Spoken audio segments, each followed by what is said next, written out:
So um, I guess what I should probably do is just introduce um, Brian and me and our organization and what our mission is. So you can have any of you watched our lecture that's on YouTube? This lecture, it's about an hour long. I recorded it on YouTube, and I've been giving that lecture across East Africa and the East African countries and in Nigeria, and also meeting education officials across the continent. Our program goal is to modernize 30 welding schools of excellence across Africa.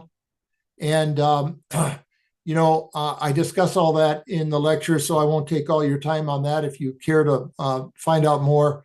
But, we found out what the deficiencies are in the African welding schools. We have some good welding schools in South Africa, but outside of South Africa and maybe Egypt, we don't have any welding schools that produce certifiable welders. Now, we have one or two exceptions in Nigeria, but even the ones in Nigeria are not quite there yet. So we're going to be preparing a full report on our findings and recommendations.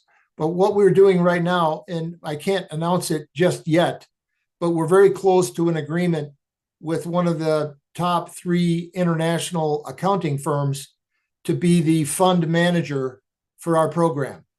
And with their connections and the connections that we have through our newsletter, we're going to be raising funds to conduct this program. And we expect that this will be a $100 million program and $100 million US.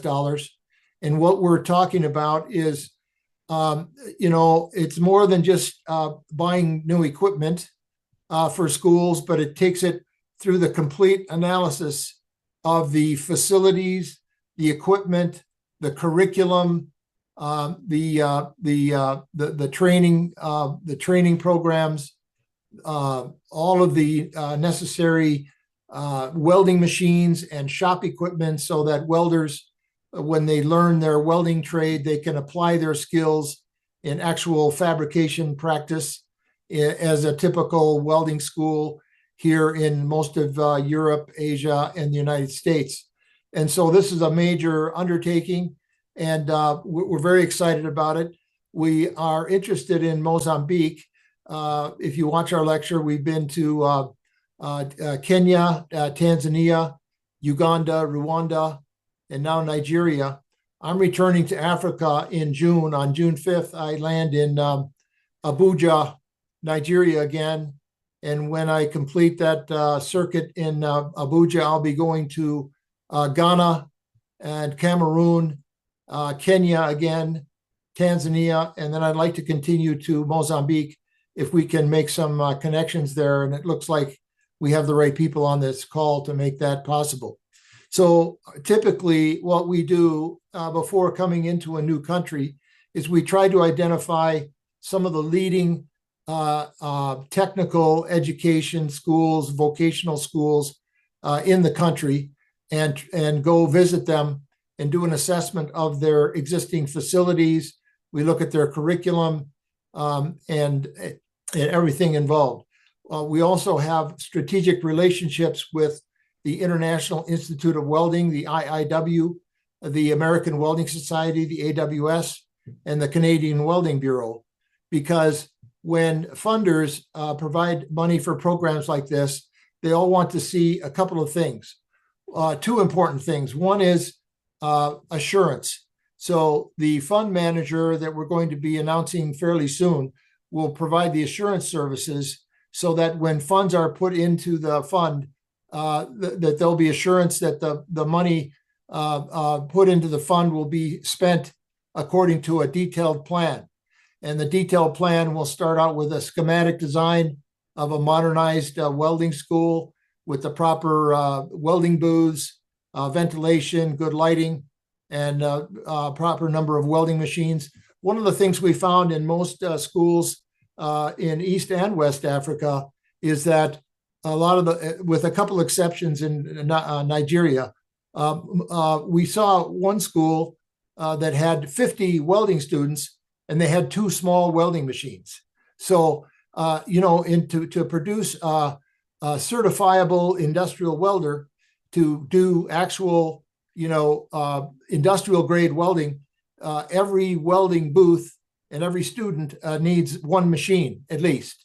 And so sometimes there are multi-process machines that can teach stick welding or shielded metal arc welding and TIG welding from the same machine. And I'm sure those of you who are familiar with welding equipment know what I'm talking about. So we are currently in the process of gathering letters of interest from educational institutions across these countries I just mentioned. And this letter of interest indicates that the school has read our execution plan, our strategy, and our lecture that describes our goals and objectives completely, and that they have understood our mission and that they want to participate. One important thing that's going to be in our funding is scholarships, because if you all know, one of the benefits of the augmented reality systems provided by companies like Seabury is that it reduces the cost of consumable materials. So to train a welder to industrial standards, it costs a lot of money in steel plate, in pipe, in welding rod, and gases, and so on. And most of this cost is outside the reach of a typical African economy. And so our program is going to include scholarships for the first 2 or 3 years of students to go through the program to cover those costs.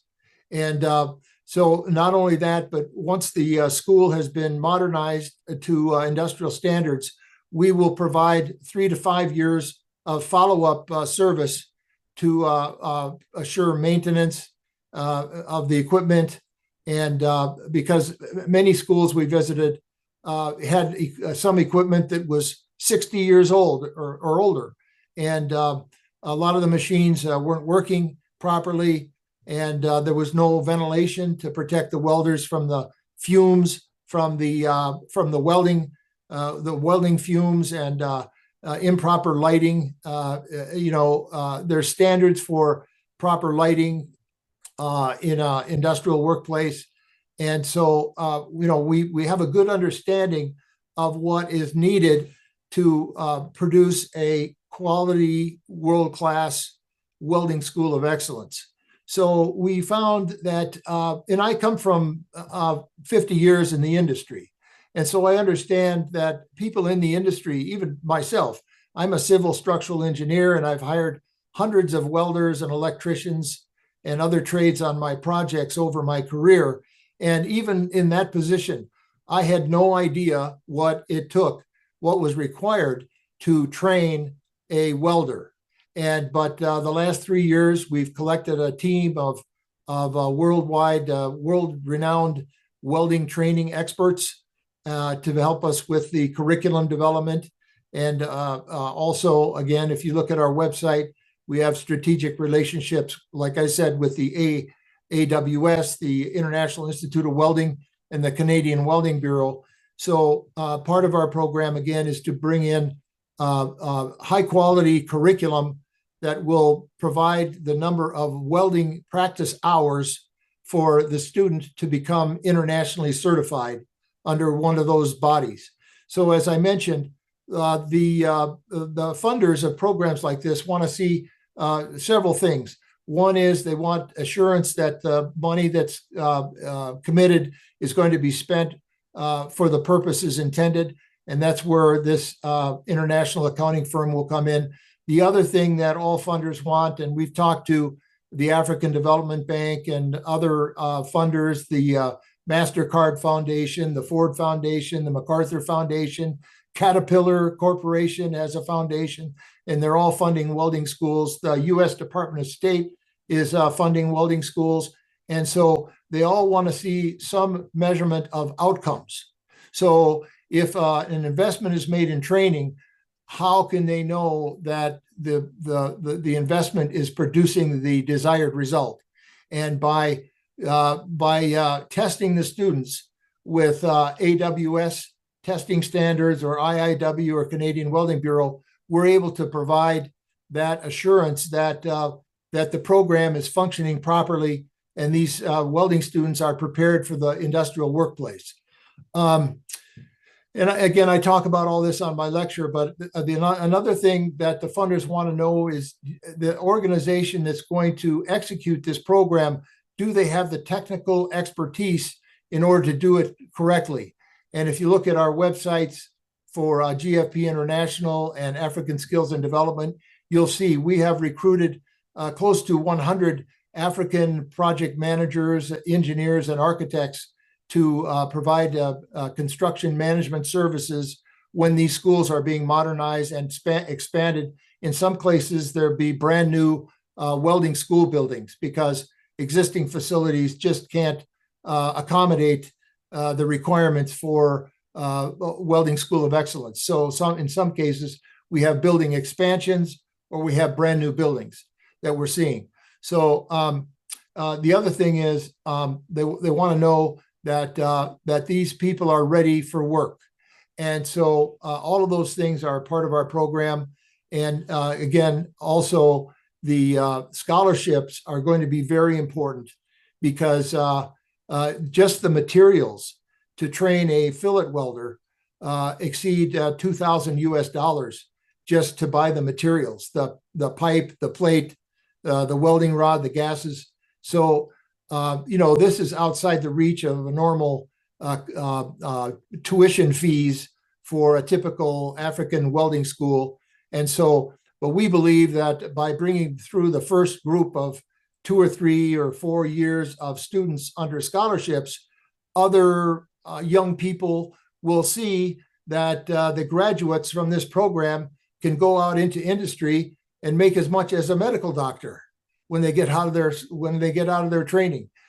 So we think that this will kickstart a wave of industrialization of these schools, which will support, as I say on our website, it will support energy development.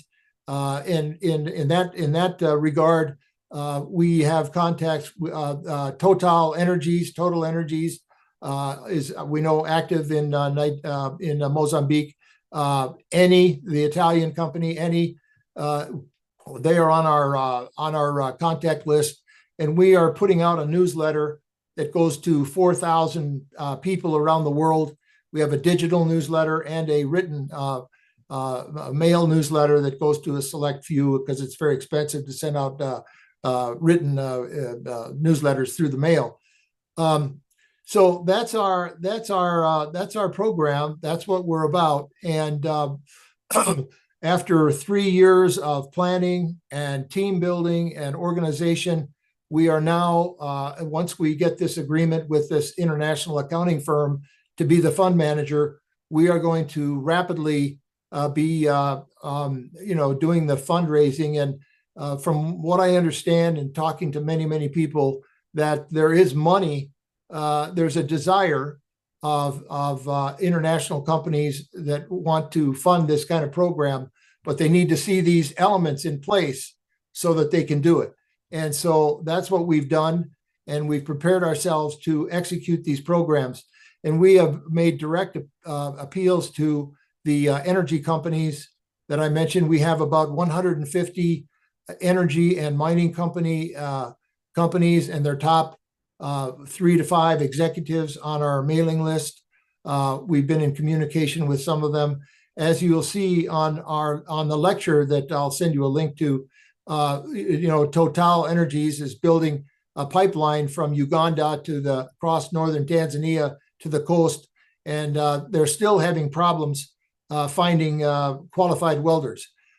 We have anecdotal reports that they tested about 300 local welders from East Africa, and only 2% of those welders had the skill to work on that pipeline.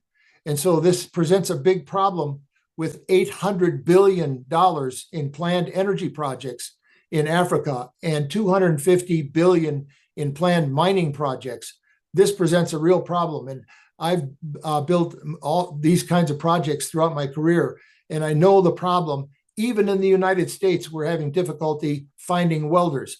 And if you watch the news, the White House, President Trump just announced recently the creation of an office of shipbuilding in the White House. And we are preparing some communication with that office. And after looking at the situation for the first 30 days, the White House has recognized that even in the United States, there aren't enough skilled people to do this work. And so they are going to be working with other friendly countries to satisfy this need for modernized defense industry ships and flotilla. And so, I'm an American citizen. I think there's a great opportunity for shipbuilding to come to Africa, and that's one of the sectors that I talk about in my lecture. So that's kind of the overview. The first, what we are now doing, and we just started about 3 weeks ago, is gathering letters of interest from the schools that we have visited and are interested in participating in our program. And I will send you out a copy of that letter of interest. But before that, and after that, when we go into a new country like Mozambique, we like to develop a list of key individuals and people in the education ministries, people in the civil society, people in vice chancellors of polytechnic schools and universities and trade schools, and make those contacts before we come to Mozambique. And so one thing that will be very helpful for us to be able to plan that trip to Mozambique would be to help build this list of key individuals and contacts that we can reach out to via mail and email and through your contacts and assistance, so that when we come to the country, we can have a full agenda to go meet and see these schools with our own eyes and see what the situation is. Now, I know one of our board members of GFP International is a engineer from Texas, and he was located on the Total Energies LNG project in northern Mozambique when the violence occurred and shut the project down. I know that Total is interested in restarting that project, and our message to Total is that if they want to build good political goodwill, is that they should invest in capacity building in Mozambique. And so I think that when we talk about this in my lecture, that if these companies want to succeed in Africa, they need to be motivated to just a second. They need to be they need to understand that investing in capacity is not only in their best interest, because then they'll have workers to do their projects, but it also helps build political goodwill within the country. And so this is our message to industry, that in our appeal to industry, I think that once we get this accounting firm online to be the fund manager, I think we'll be successful in pursuing this argument.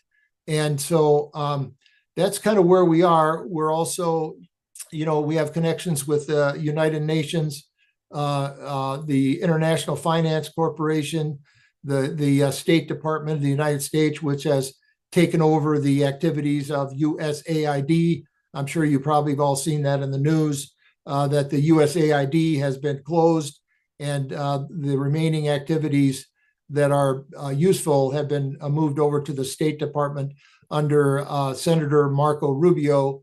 And we have, in addition to the contacts I've mentioned, we have about 350 ambassadors from African countries, including Mozambique.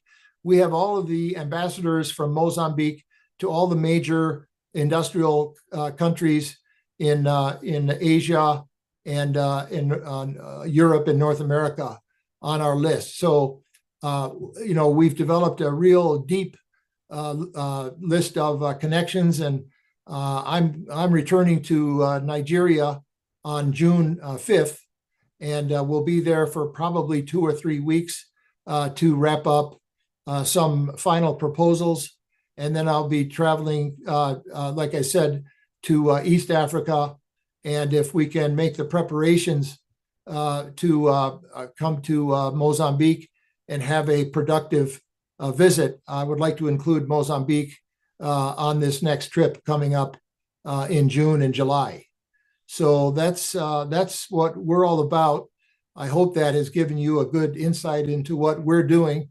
And what we found is no one else is doing anything like what we're doing. And a lot of people have donated welding machines. Let me give you an example.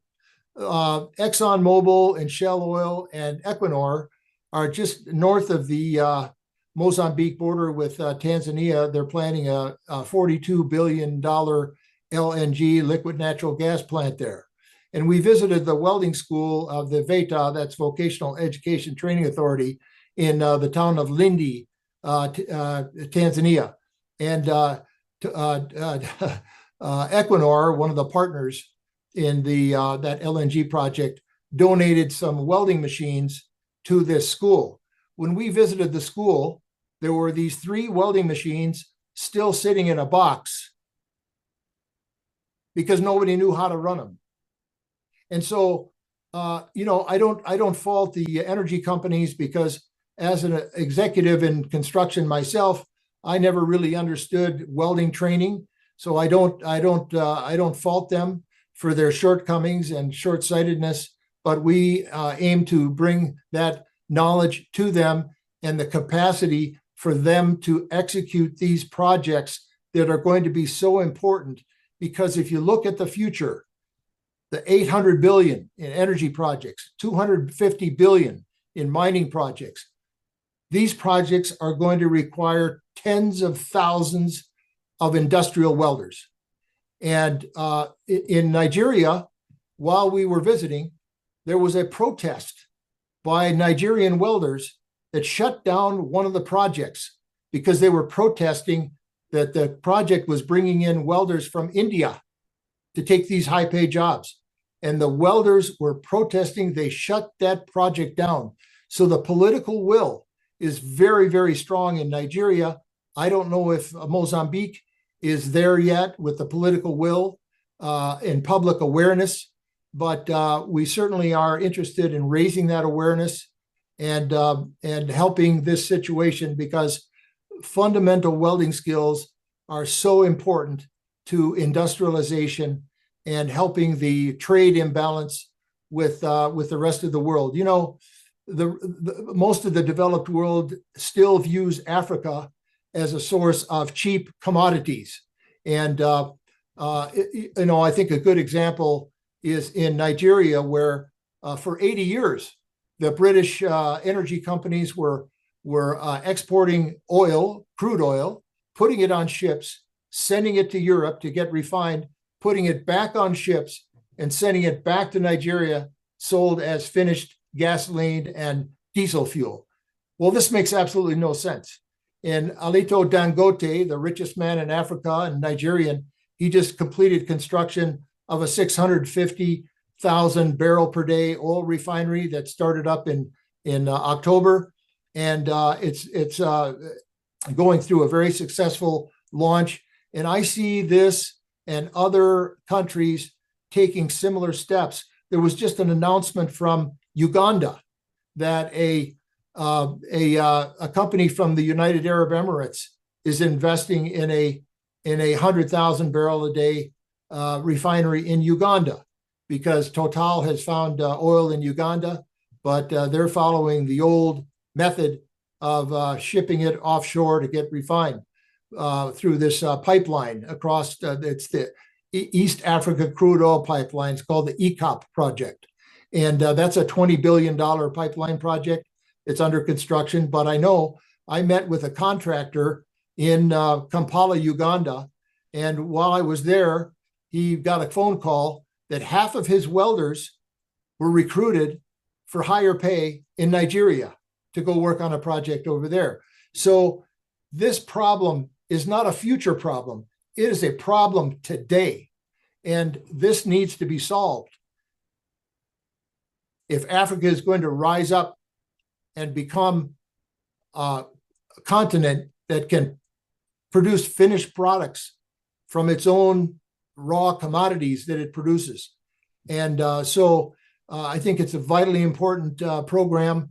And we're very excited about the progress we've made in the last 3 years. And again, very soon we'll be able to make a public announcement of retaining this international accounting firm as our fund manager. And that's going to make the headlines. So that's what we're all about. And I appreciate you all getting on the phone call here. And what we're doing at each school is we're getting schematic designs done of the modernized welding schools. We're identifying the equipment that is going to be necessary. And this is where Seabury got in contact with us. One of their representatives in Tanzania heard about us and reached out. And so that's how we got the connection with Seabury for their augmented reality equipment. And we understand that Seabury has embedded the AWS Sense program, which is their training curriculum and management system. One other thing that we noticed, and this seems like a minor thing, but it's not. If you go to any welding school that trains industrial welding, each machine is connected to a computer system that measures the amount of time. They call it stick time. It's the time that machine is actually producing a weld. So when the student is practicing fillet weld in position 3F or whatever position he or she is practicing, it records that time. And this is important for the welder and the instructor to monitor the progress of that welder based on the amount of actual welding time that student is producing that practice weld. And some students learn fast, some take more time. But without having that system in place to monitor and measure the stick time, it makes this learning environment very difficult to manage. And we also noticed that the shop time, unfortunately, in many schools, the students are in the yard, they're finding pieces of scrap steel to work on, and there's a lot of lost time in setting up the coupon to practice on. And so the time that they are actually considered shop time is not really time that they're practicing their weld skill. They're scrounging for material to weld on. And so this is another part of the problem that we talk about in our lecture. So thank you for listening. I could go on for hours about this, but I know you all have other things to do, but that's what we're doing. And I appreciate this opportunity to meet you all. And I'm going to add you on our newsletter mailing list.